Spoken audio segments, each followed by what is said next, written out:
Pode se assentar, equipe de louvor. Pode se assentar, povo abençoado, povo bonito. Hoje nós tivemos um culto muito abençoado de manhã, foi uma bênção. As crianças podem ir para a salinha. Que gostoso. Que gostoso. Nós vamos pregar o que nós falamos de manhã, porém, agora voltado para essa igreja da noite, que é uma outra igreja. É como se fosse duas igrejas aqui. Na parte da manhã, dá muito novo convertido, novo decidido. Tinha muitos visitantes hoje aqui de manhã. Então é um tipo de direcionamento, né? Eu quero que vocês abram suas Bíblias aí em nome de Jesus, no livro de João,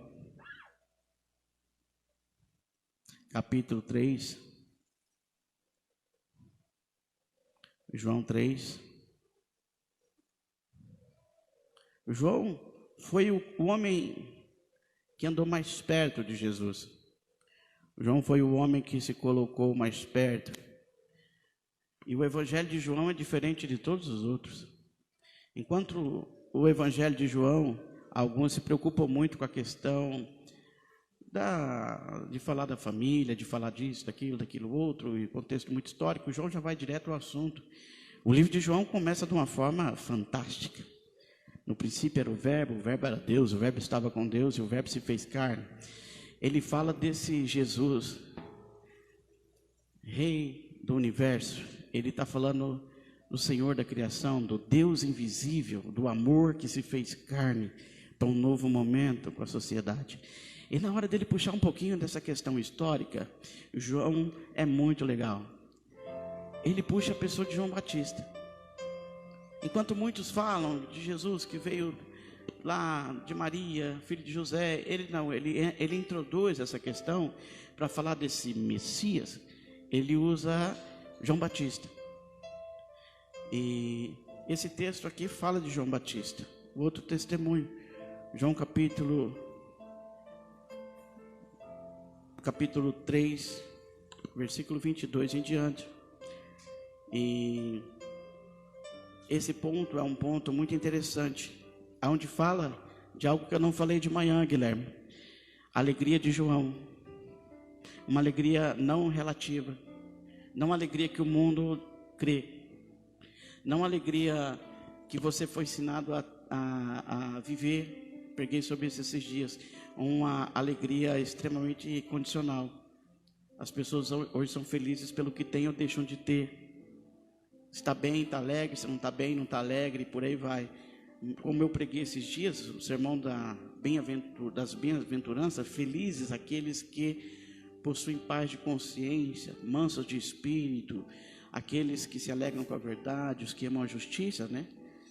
E aqui João diz que ele estava alegre, estava feliz. O texto diz assim, a partir do versículo 22. Depois disso, foi Jesus com seus discípulos para a terra de Judeia, onde permaneceu algum tempo com eles e batizava. Vou abrir um parênteses aqui. O batismo. Quem deu início ao batismo nesse momento foi João Batista. Jesus, ele começou a batizar antes de Jesus. E o batismo é: arrependam-se dos seus pecados. Arrependam-se dos seus pecados. Arrependam-se dos seus pecados. Voltem-se para Deus. Arrependam-se dos seus pecados. E Jesus, na verdade, Jesus não batizava, mas os seus discípulos estavam batizando as pessoas no rio. Mas nessa época, o batizador mesmo era João. João estava batizando milhares de pessoas. Ele entrou em Jerusalém pregando o evangelho. Daqui a pouco eu vou falar um pouquinho sobre isso, mas as pessoas já começaram a seguir e ele batizava multidões, uma coisa assustadora. Ele mexeu com os pilares. Isaías fala de João, aquele que viria aplanar as montanhas, aquele que viria acertar, preparar, ser a voz que clama no deserto, preparando a vinda do Messias. Esse era João Batista.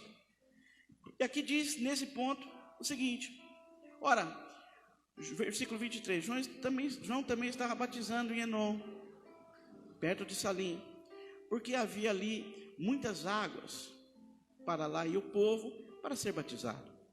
João ainda não tinha sido lançado na prisão. Suscitou-se uma contenda entre alguns dos discípulos de João e um judeu acerca da purificação. Foram João e disse: Mestre, aquele homem que estava contigo no outro lado do Jordão, ao qual desse testemunho, está batizando, e todos vão ter com ele. Abre-se um parênteses. Depois eu vou falar um pouquinho sobre isso. A igreja de João aqui, João Batista, estava ficando mais vazia. Entendeu? Eles estavam indo ter com Jesus agora, as pessoas. O senhor percebeu? Cada vez está vindo menos gente no culto. Tem vindo menos pessoas te ouvir. Está tudo indo lá agora. Está vendo esse tal de Jesus aí. João, versículo 27. O homem só pode receber o que for dado do céu. Vós mesmos sois testemunhas de que vos disse: eu não sou o Cristo. Eu falei isso o tempo todo para vocês. Eu não sou o Cristo. Longe de mim ser o Cristo. Eu sou só uma voz que clama. Eu fui levantado nesse mundo para ser só uma voz. Só isso. A minha missão era ser uma voz que tinha um discurso, uma pregação batida. Eu vim para isso, eu vim para ser uma voz. Eu sou só uma voz, eu nunca fui o Cristo, mas sou enviado adiante dele. Eu sou aquele que fui adiante dele. A noiva pertence ao noivo.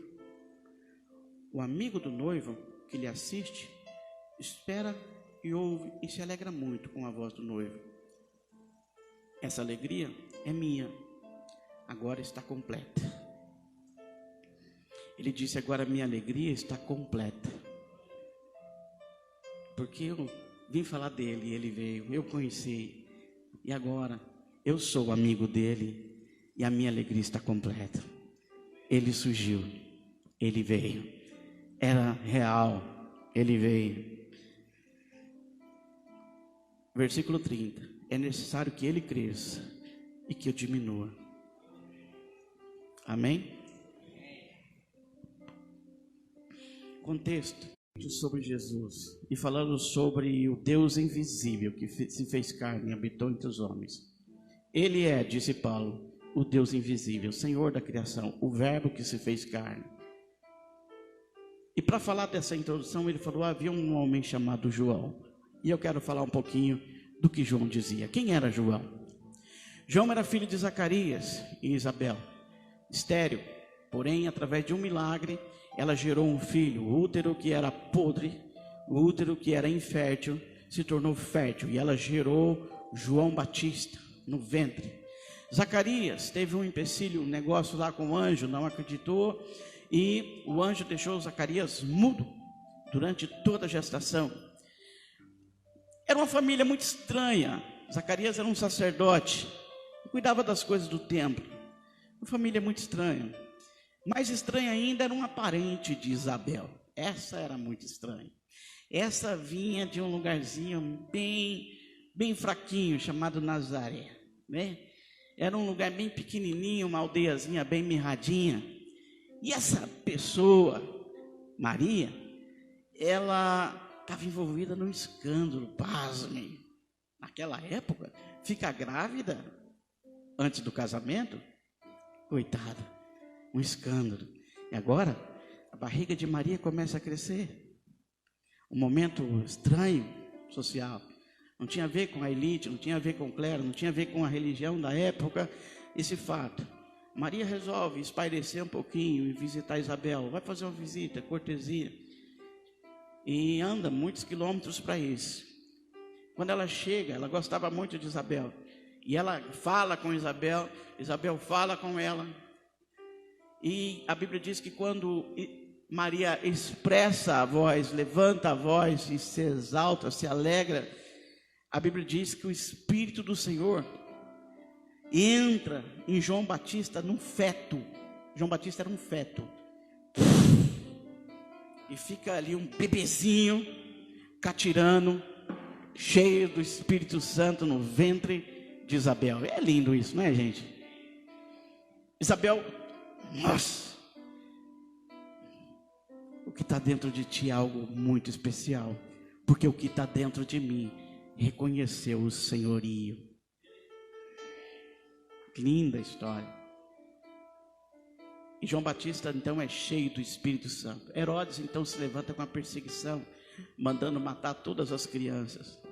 O povo entra em pânico, o luto toma conta daquele lugar. Jesus vai para um lado, Maria vai para um lado para ter o filho longe.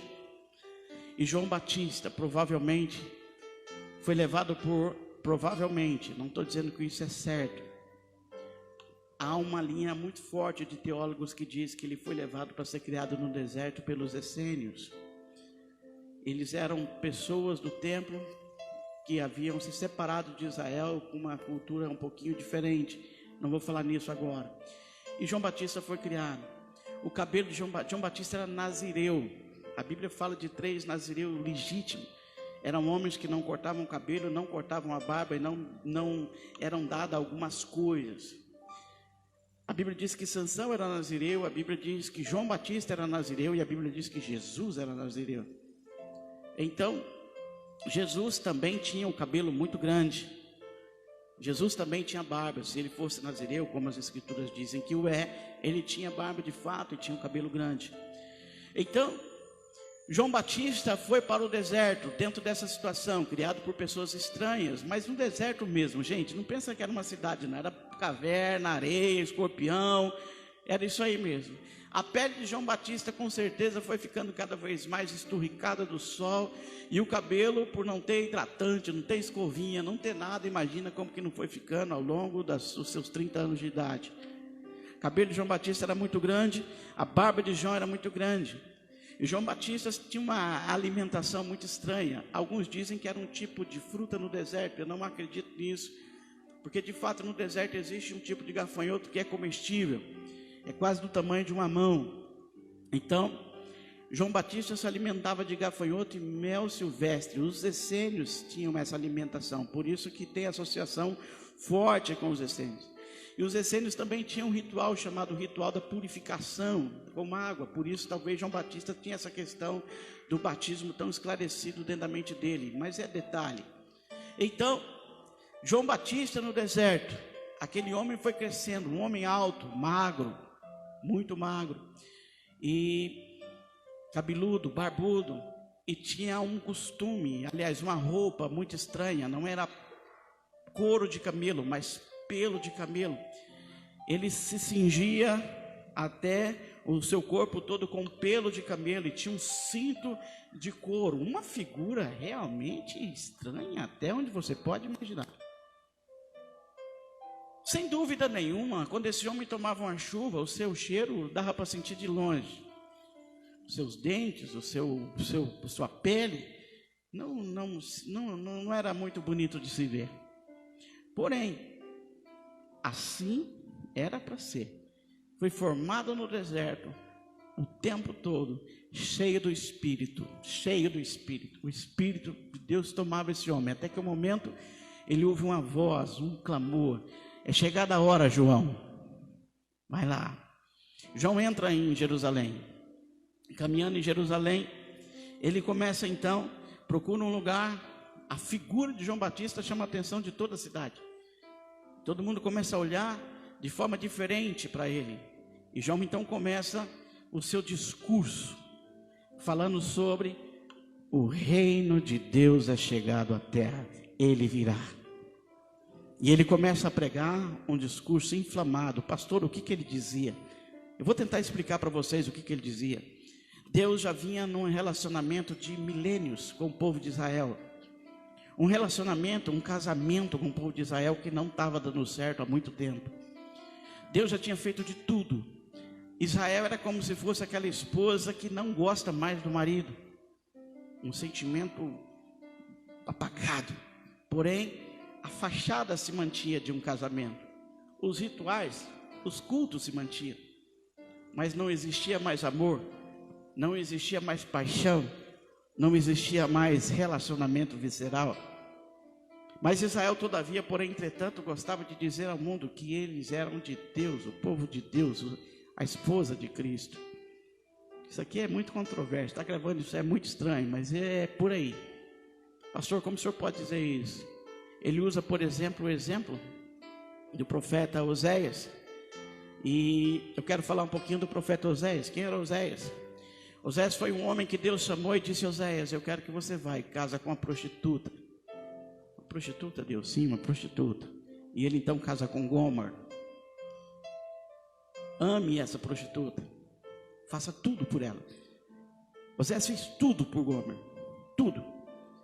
Nas noites, quando o sol, a noite escurecia, Gomer saía da sua casa e ia ficar com muitos homens na cidade.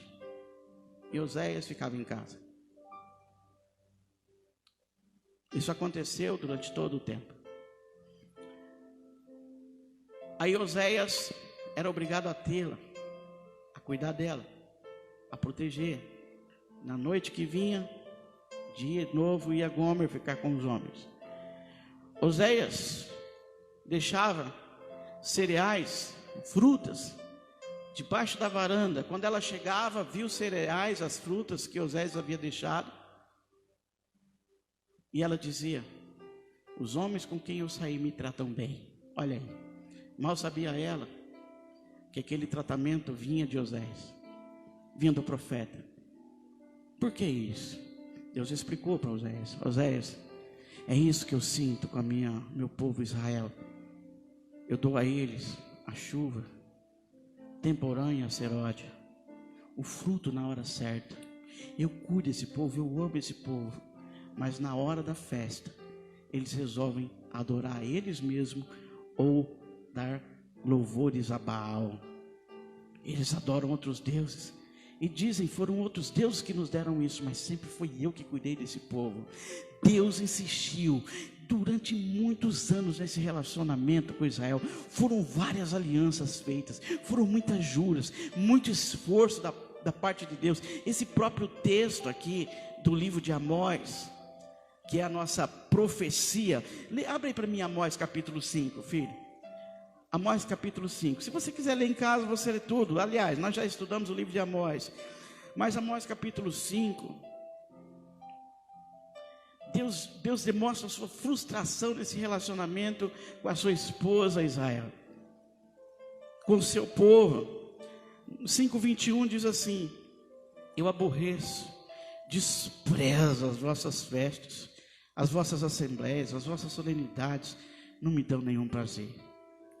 Ainda que me ofereçais holocaustos com ofertas e cereais, não me agradarei deles, nem atentarei para as ofertas pacíficas dos vossos animais. Afasta de mim o som da sua voz. Deus estava de fato num ponto insuportável de relacionamento com Israel. Deus não aguentava mais. Israel vivia uma vida de relacionamento, de culto, de solenidade, de local, de templo. Quem está me entendendo?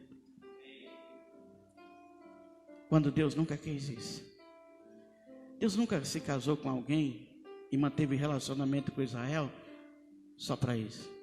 Deus queria intimidade, Deus queria paixão, Deus queria pertencer à intimidade, Deus queria fazer parte da história, Deus queria ver uma reciprocidade no que Ele fazia. Era como se Deus, exemplo só, fosse casado com uma mulher fria, insensível e distante, e que gostasse de falar para as pessoas que era casada. Quem está me entendendo? Toda a paixão de Deus está escrito nos livros através dos profetas.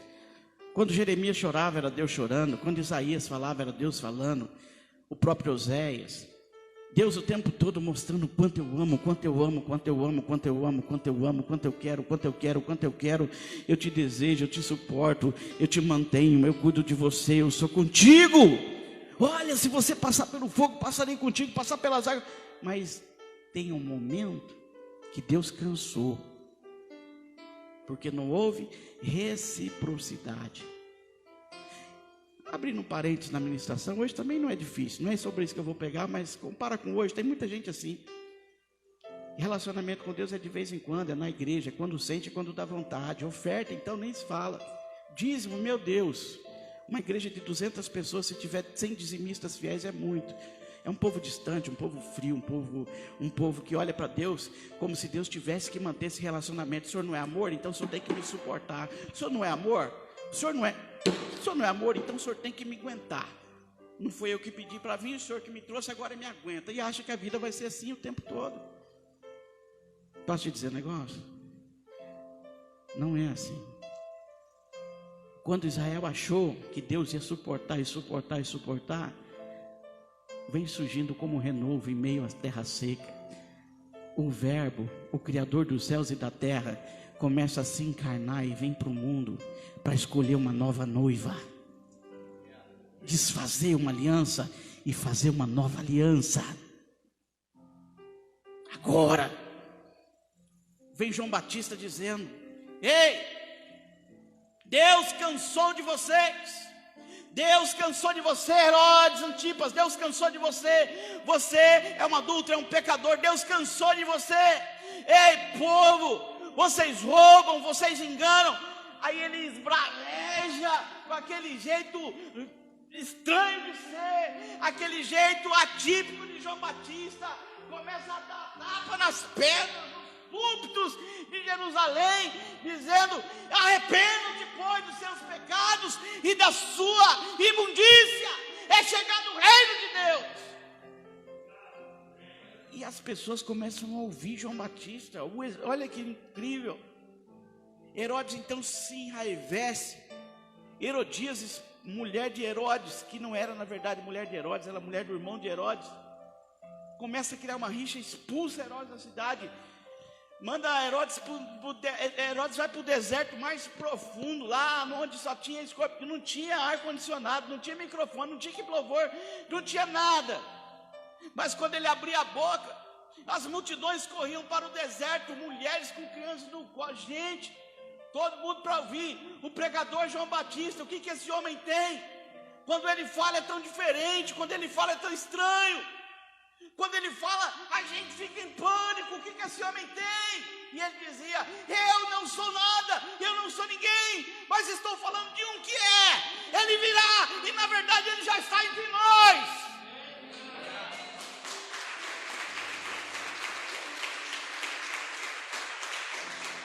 Aí chegava a hora do apelo, ele dizia: eu quero saber se nessa multidão existe alguém que quer se arrepender dos seus pecados. As pessoas levantavam a mão em massa. João Batista tinha mais de 200 pessoas que auxiliavam ele.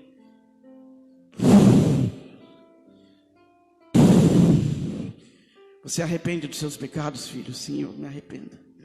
Eu me arrependo. Eu mudo a minha vida a partir de hoje. Você se arrepende dos seus pecados? Sim, eu me arrependo. Publicamente, sim. Aí numa dessas cenas acontece algo muito gostoso. Jesus passa ao longe. João Batista para de batizar, todo mundo olha para ele. E ele olha para os seus discípulos e diz: olha lá ele. É ele. Eis aí o Cordeiro de Deus que tira o pecado do mundo. Jesus passa. E o tempo vai passando. Aí um dia acontece algo tremendo.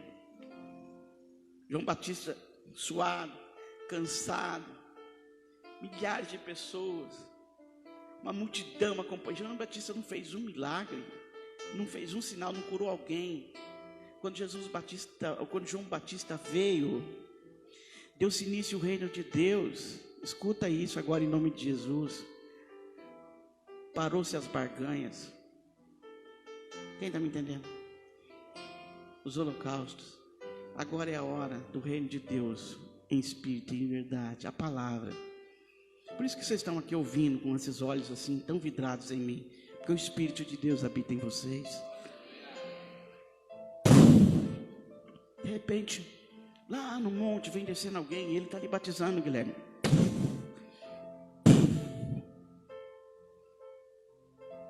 Aí alguém entra na água, ele olha, é ele. João para. Todos param. Ele corre até Jesus e se prostra. Levanta, João. Levanta. Não posso. Agora é a minha vez de ser batizado por você. Não, João. Você tem um papel, você tem uma função. Você é o batista. Você é o batizador. Você é a voz que clama, João. E eu me curvo a você. Você é o maior dos profetas. Jesus até diz: dos nascidos de mulher não existiu um como João. Aí põe Abraão, Davi, todo mundo no pacote, porque maior foi João Batista. Aquele homem cabeludo, estranho, fedido. Tinha uma voz dentro dele que era terrível. A Bíblia diz que ele discute com Jesus, mas ele aceita. Aí ele resolve cumprir a lei. João Batista dá 2 passos para trás, Cida, coloca a mão no peito de Jesus e sente o coração batendo. O coração de Jesus batia que nem um tiro de canhão. Segura o peito de Jesus, as mãos nas costas e mergulha Jesus na água. Jesus levanta. Na hora que Jesus levanta, a Bíblia diz que uma pomba pousa sobre ele e os céus se rasgam de um lado ao outro, e mais de 5.000 pessoas ouvem uma voz que diz: esse é o meu filho amado, em quem tenho prazer. E João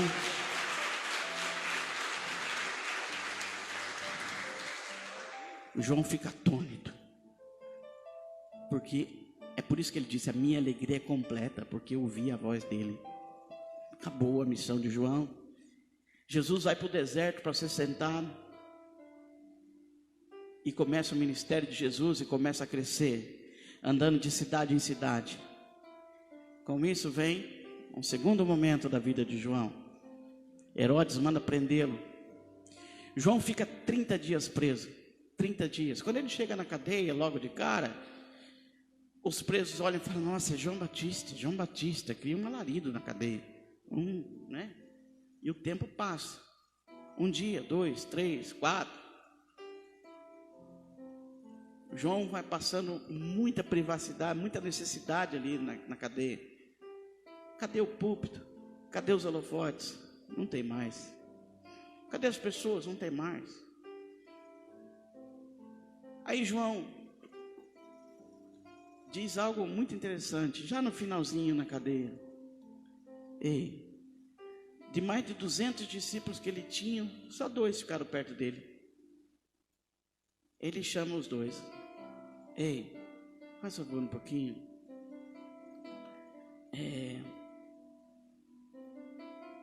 Vou fazer uma pergunta para vocês. Pergunte a Jesus se ele é mesmo o Messias, ou se nós temos que esperar outro. Por que ele fez essa pergunta? Ele fez essa pergunta porque na cabeça deles, eles esperavam, na cabeça de João também, o Messias que ia sentar no trono de Israel, o Deus político. Quem está me entendendo? E aí João fala: mas olha, já era para estar lá, por que ele não está lá ainda? Aí manda 2 discípulos lá onde estão Jesus. Chegou lá onde estão Jesus, eles perguntam de longe. Eles olham e falam: Jesus, nós somos discípulos de João Batista, o senhor lembra? Ele manda perguntar: és tu o Messias ou ele vai ter que esperar outro? Jesus então faz milagres na frente dos discípulos. E ele fala: vai lá e diga a João. Quando ele diz assim, os cegos enxergam, os surdos ouvem, os paralíticos andam e os leprosos são limpos na hora. Vai lá e diga o que vocês acabaram de ver: que os cegos enxergam, que os paralíticos andam, que os leprosos são limpos. Eu sou o Messias. Volta e diz isso a João. João aquieta o coração dele. Sim, ele deve saber o que está fazendo. 30 dias se passaram. Alguém bate na grade. João, o Batista, sou eu. Me acompanhe. Eles saem atrás. João sai atrás deles. Chega a um determinado local. João ajoelha, coloca a cabeça em cima de um tablado E um soldado, com um único golpe, arranca a sua cabeça. Morre ali o maior dos profetas, o maior homem nascido de mulher. Um homem pega a cabeça de João, joga numa bandeja de prata e leva para Herodes, a pedido de Herodias. Herodes se entristece. Herodes tinha um hábito nas tardes de receber pobres, uma vez por semana. E esses pobres diziam assim: Herodes, eu estou precisando disso, de gado, E ele dava, porque ele gostava de fazer política. Ele não era bom, mas ele era um bom político. Aí um dia, nessa fila, vem dois rapazes na fila. Ele olha para os rapazes e diz: pois não, o que vocês querem? Os rapazes dizem: nós queremos te pedir algo. Herodes diz: pode falar. Nós queremos o corpo de João Batista. Herodes, tomado de tristeza, diz: pode pegar. Os dois discípulos fiéis de João Batista, que ficaram até a morte, pegam o corpo de João Batista nos braços, levam e sepultam. Assim foi o final da história de João Batista. Essa notícia chega até Jesus. Jesus então faz um discurso muito grande em cima de João e fala: João era meu amigo. Dos nascidos de mulher não tinha ninguém como João. Quem disse isso foi o próprio Deus. Ele fez o seu papel. Pastor, e o que isso tem a ver conosco? O que isso tem a ver comigo? O que isso tem a ver com a igreja? Em primeiro lugar, se você está aqui essa noite, está tendo um relacionamento de fachada com Deus, achando que Deus vai levar isso o tempo todo, fique esperto. Ele não tem compromisso com isso não.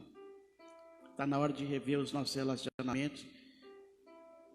Deus, na pessoa de Jesus, procurou uma nova noiva em todos os lugares, países, tribos e nações.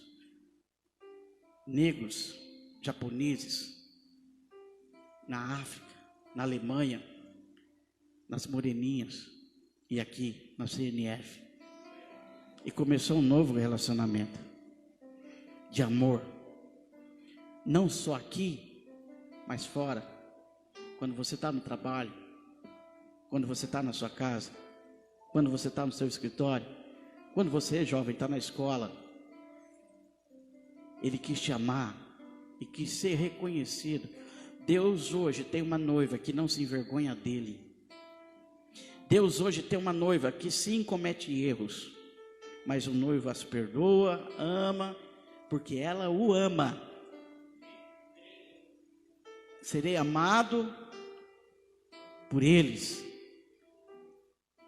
O profeta disse que agora dá-se início um reino aqui, um culto aqui, com declarações verdadeiras.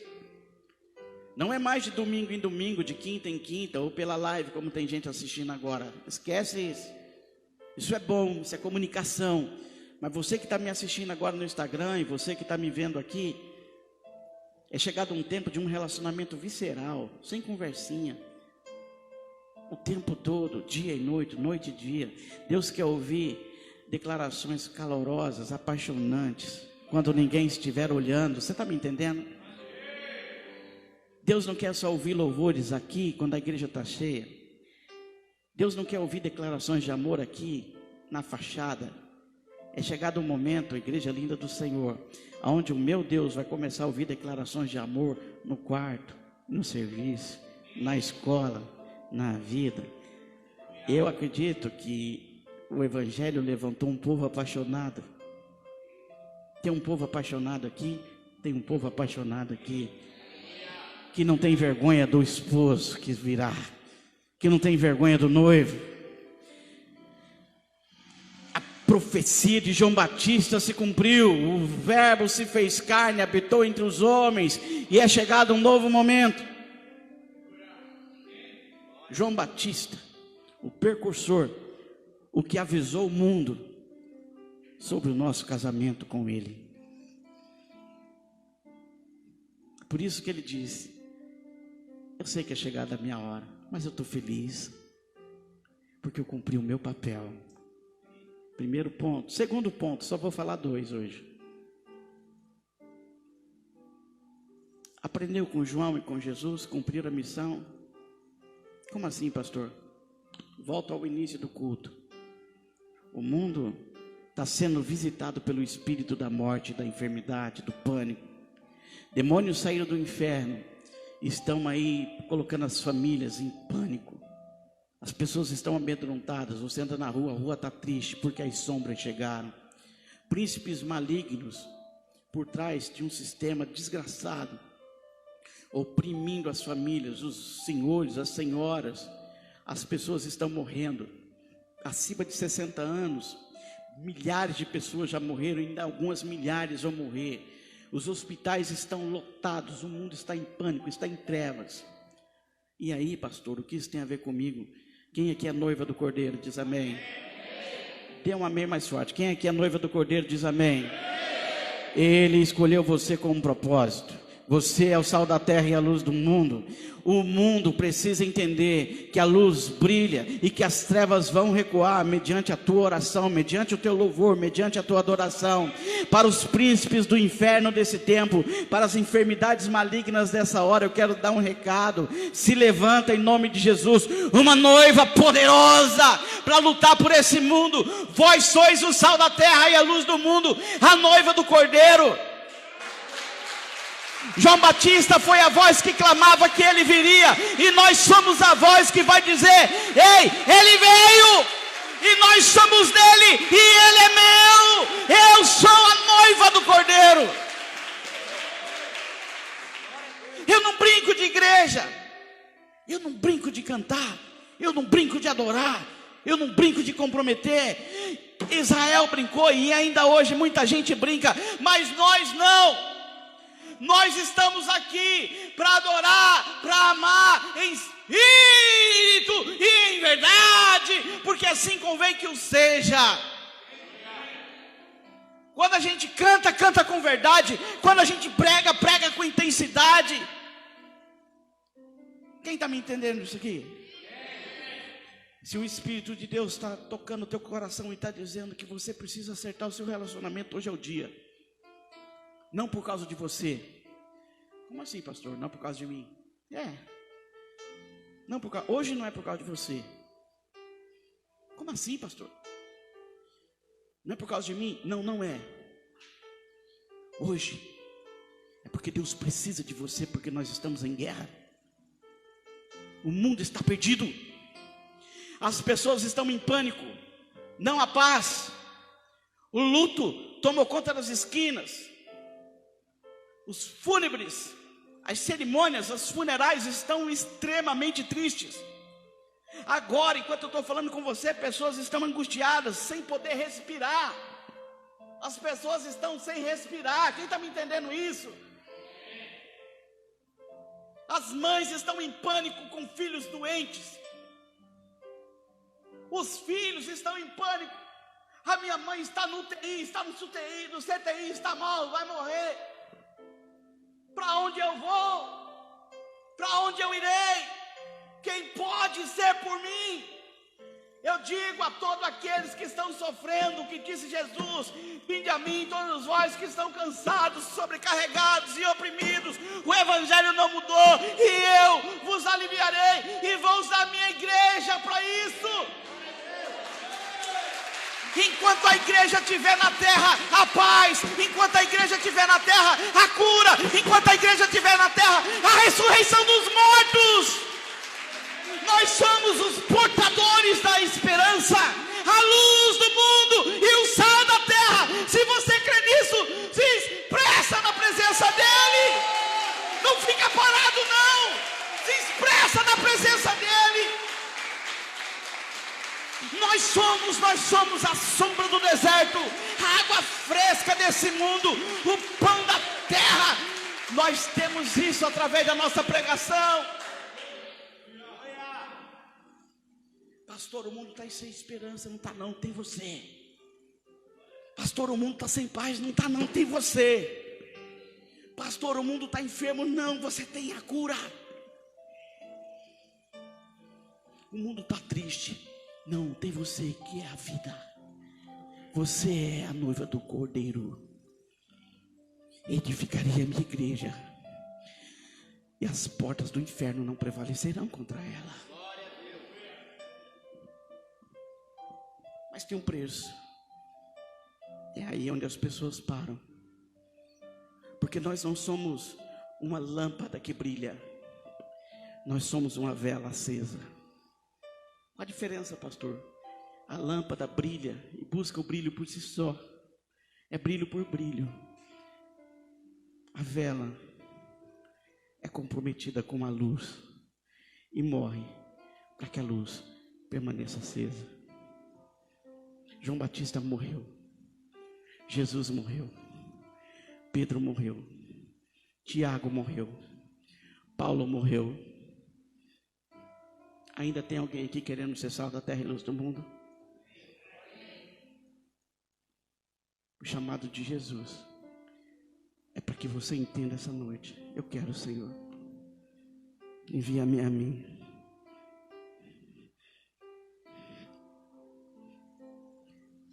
Que Ele cresça e que eu diminua.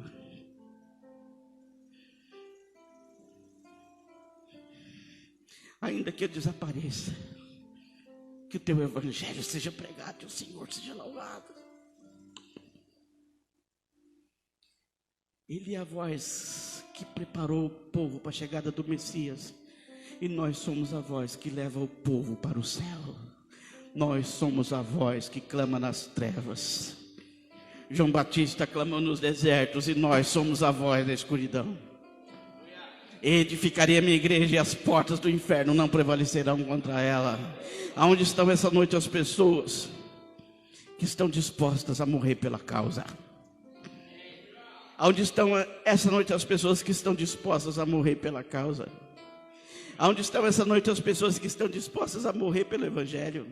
Aonde estão essa noite as pessoas que não são bucha de canhão, que não levam um relacionamento de fachada? Onde estão essas pessoas que não são mais amantes da igreja, mas que são a igreja viva, a noiva do Cordeiro? Onde estão as pessoas essa noite que quando cantarem, ainda que a voz seja feia, vão cantar em espírito e em verdade?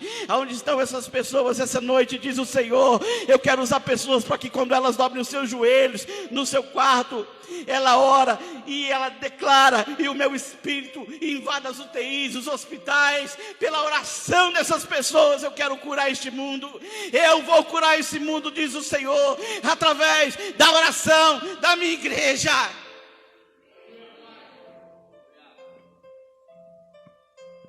Tudo se fechou, a igreja não fecha.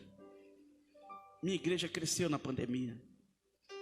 Quando fechou a porta física, ela se tornou maior na internet. Ela aumentou. A paixão nossa triplicou. O nosso amor dobrou. Nossa equipe de louvor melhorou. Nosso diaconato virou 10. Por quê, pastor? Por causa da resistência.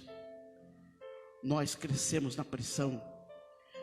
Nós clareamos em meio à escuridão. Nós trupica, mas não cai. Nós capota, mas não breca. Eu chamo você hoje em nome de Jesus a reavaliar a sua vida, como eu reavaliei a minha até 2 horas da manhã. Como eu vivi esses textos a noite toda, o dia todo hoje.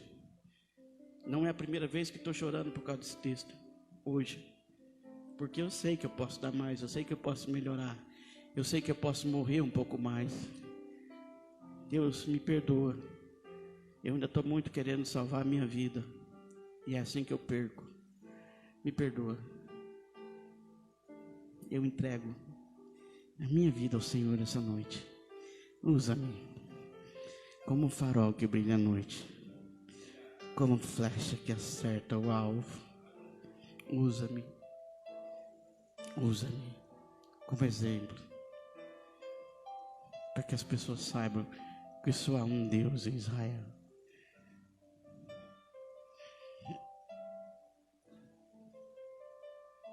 Se João Batista era a voz que clama no deserto, Deus te chama essa noite para ser a voz de esperança na pandemia, para ser a luz nos fúnebres desse mundo. Deus te chama essa noite e te desafia. Ei, os UTIs estão cheios, as famílias estão se desfazendo, os casamentos estão acabando, as pessoas estão em crise, em depressão, opressão, outras enfermidades estão consumindo o mundo, a finança do mundo está quebrando, o dinheiro está sumindo, a miséria está avançando, e assim diz o Senhor: a quem enviarei? E eu digo essa noite, como pastor da comunidade Nossa Família: eis-me aqui, Senhor, fala em nome dos meus ministérios, envia-me a mim. Nós vamos adiante, marchando, caminhando, pregando, cantando, louvando, adorando, amando, chorando, se entristecendo junto, se alegrando junto, mas a gente vai, porque nós fomos chamados para isso. Nós fomos, não, você não entendeu. Nós não fomos chamados para algumas coisinhas que vocês estão fazendo. Você não foi chamado para trabalhar. Você não foi chamado para ter um momento na internet, alguma coisa. Você não foi chamado para isso. Você foi chamado para morrer.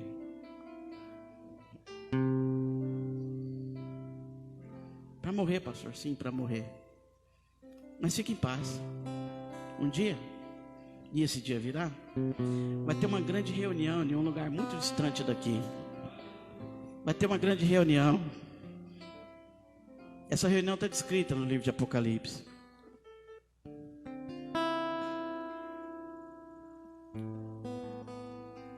Vai estar presente nessa reunião seres alados, seres espirituais, anjos, arcanjos, querubins, serafins. Vai estar todo mundo lá. E de repente, alguém vai olhar para um certo lado e vai dizer: tem alguém vindo lá. Quem são aqueles? Tem um povo vindo ali. Quem são eles? Quem são aqueles que em vestes brancas vêm caminhando? Quem são eles? E uma voz vai dizer: aqueles são aqueles que não negociaram. Aqueles são aqueles que entregaram a sua própria vida, morreram declarando que só o Senhor é Deus. Eles foram ressuscitados, estão com o corpo incorruptível e estão vindo para a festa. Agora eles vão deixar de ser a noiva. Vocês estão entendendo ou não? Agora eles vão deixar de ser a noiva. Eles lutaram contra a miséria, eles lutaram contra a enfermidade, eles lutaram contra o coronavírus, eles lutaram contra tudo e venceram. Eis aí a noiva chegando para o grande casamento cósmico entre as dimensões espirituais. Olha lá o noivo está indo em direção a eles. E o noivo vem com um sorriso no rosto. Oh, glória a Deus! O noivo vem e diz o seguinte: a melhor coisa que eu fiz foi ir ao mundo e me relacionar com vocês. Vocês são a minha nova noiva, o meu novo relacionamento, a minha nova aliança. Ei, vinde a mim, benditos do meu Pai, possuí por herança o que eu preparei para vocês desde antes da fundação do mundo. Que alegria! Abram-se os portais celestiais para que entre a igreja do Senhor, a noiva do Cordeiro, para que entre o Rei da Glória. Se você faz parte disso, diz: pressa na presença.